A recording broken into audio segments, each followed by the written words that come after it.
Picture this. You've got the blinding stadium lights, a completely deafening crowd, and that impossibly lonely walk to the penalty spot. We're talking about a world-class athlete, right? Just 12 yards out, it should be an absolute guaranteed goal, but it's not. When the pressure is at its absolute peak and a miss means going home, a pro footballer's success rate plummets to a shocking 60%. Welcome to This Explainer. Today, we are totally dismantling that old myth that a penalty shootout is just a pure lottery. No way. We're going to uncover the intense, scientific, mathematical, and psychological battlefield hidden right there in those 12 yards. Section 1. The Goalkeeper's Cheat Sheet. Let's look at how these guys prep before the whistle even blows. Akanji, dive left. Literally, those exact words were taped right onto England keeper Jordan Pickford's water bottle during the Euro 2024 quarterfinals. So when Manuel Akanji stepped up, Pickford just followed the bottle, dived left, and boom, made the save that sent England to the semis. That wasn't luck, you guys. It was a pre-written script. And, you know, this kind of data prep has evolved so incredibly fast. Think back to 2006. Germany's Jens Lehmann pulls this crumpled, handwritten note out of his sock to stop Argentina. Wild, right?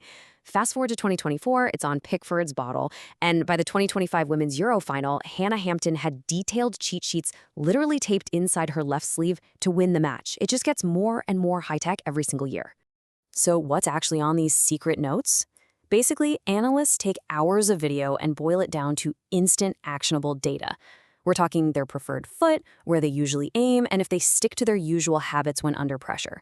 But it's not just target zones. It includes physical tells like run-up angles. So modern keepers step onto the pitch armed with a full psychological profile of the kicker. Which brings us to Section 2, the kicker's psychological battle. The mental weight here is just brutal. Context is literally everything. If a player steps up to take a penalty that will instantly win the match, they score a massive 92% of the time. But flip that around.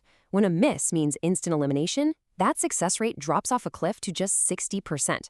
It's the exact same 12 yards physically, but mentally, it's a totally different universe.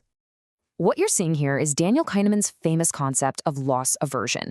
Basically, the psychological pain of losing feels way, way worse than the joy of winning. So when a player is kicking just to survive, that crippling fear of failure completely hijacks their nervous system. A simple shot turns into a life-or-death threat in their brain. To fight off that panic, elite players use a strict psychological routine. You place the ball perfectly. You lock your eyes on the goal, never the keeper because that just spikes anxiety. And the most crucial step, you take a deep breath and you wait. Look at this, because rushing is a fatal mistake. If you strike that ball within 200 milliseconds of the referee's whistle, your success rate is a miserable 57%. But if you just force yourself to pause for a little over 1 single second, that rate skyrockets to 80%. Just 1 second gives the brain enough time to take back total control of the body. Section 3. Mind games and action bias. Let's flip back to the goalkeepers. Keepers suffer from this wild cognitive trap called action bias. The data proves they dive a staggering 93.7% of the time. Why? Well, like Petr Cech once pointed out, diving makes it look like you're actually trying. If you just stand perfectly still and the ball goes in, the media is going to absolutely crucify you. But here is the totally crazy part. That action bias is ruining their save percentage. Standing dead center actually gives a keeper a 33.3% chance of making a stop. Guys, that's more than double the odds of diving to either side. But because of human psychology and the fear of looking foolish, almost nobody has the guts to just stand their ground. And the mind games even come down to what the keeper is wearing. When goalkeepers wear a red kit, the goal rate drops to just 54%. That's the lowest of all colors. Compare it to green, which is way up at 75%. Our brains just subconsciously view red as dominant and threatening, which sneaks in one more invisible layer of anxiety for the guy taking the shot. All right, Section 4. Game theory in split seconds. Once the whistle blows, kickers basically choose one of two strict mathematical strategies. First, you have keeper independent.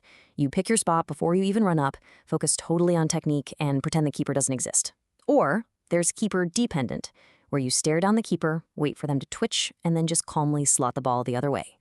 While the kicker is doing that, the keeper is desperately hunting for biomechanical cues. The holy grail here is the plant foot cue. That's the angle of the kicker's non-striking support leg, just milliseconds before they hit the ball. Studies show that reading this plant foot predicts the shot's exact horizontal direction an astonishing 77% of the time. And this creates an incredible success matrix. It's literally elite-level rock, paper, scissors. If a keeper moves early, the dependent kicker crushes it with an 81.8% success rate because they just pass it the other way. But if the keeper holds their nerve and waits, that dependent kicker panics, dropping to 63.6%. On the flip side, if the keeper waits late, the independent kicker has a huge 79.6% edge because their powerful, pre-planned shot just beats the keeper's delayed reaction time. It is a completely invisible tactical war. Section 5. Mastering the ultimate pressure. How do you even train for this? Well, you can't just kick a ball into an empty net on a quiet afternoon. High-performance centers like the SIA Academy in Spain use insane techniques to prepare for this moment. They do functional imagery training, so athletes mentally live the pressure beforehand. Keepers are doing plyometrics for explosive lateral power and reaction light drills to shave off milliseconds.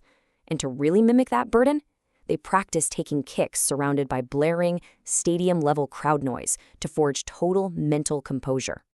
So, to wrap up this explainer, we've uncovered the cheat sheets, the crazy cognitive biases, the split-second game theory, and the exact science of timing. Next time a major tournament is on the line and a player takes that lonely walk to the spot, are you just going to watch the ball, or are you going to look for the hidden psychological warfare happening right in front of you? Let me know what you think, and I'll see you in the next one.